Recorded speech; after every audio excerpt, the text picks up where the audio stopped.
भागोले गो दौड़ा लेके भागोले गो गुंडा सखी दौड़ा लेके भागोले गो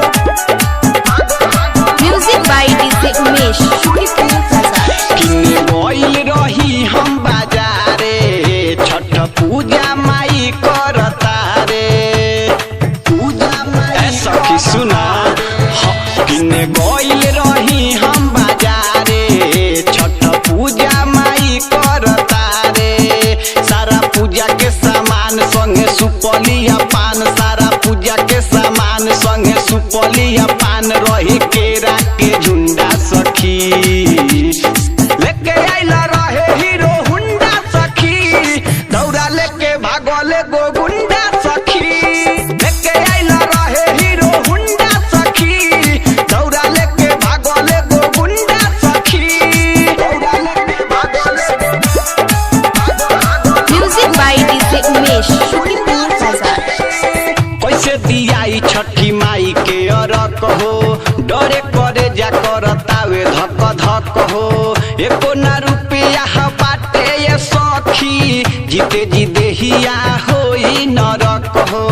जीते जी देहिया होई नरक हो कैसे दियाई छठी माई के अरक हो डरे करे जा करतावे धक धक हो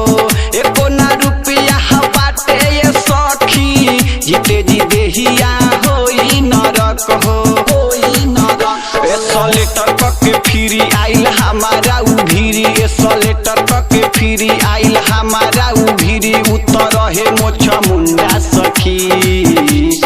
लेके आइला रहे हीरो हुंडा सखी दौड़ा लेके भागोले गो गुंडा सखी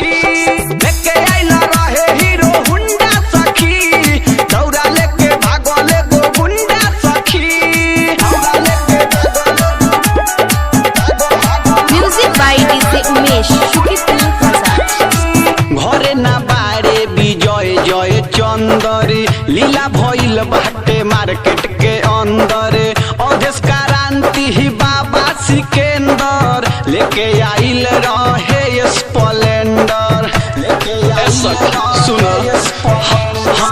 घरे ना बारे विजय जय चंदर लीला भइल बाटे मार्केट के अंदर अवधेश क्रांति बाबा सिकंदर लेके आइल रहे स्प्लेंडर पता कोइनी चारू ओर तब मिलला ही चोर पता कोइनी चारू ओर तब मिलला ही चोर मोतीपुर तक ढूंढा सखी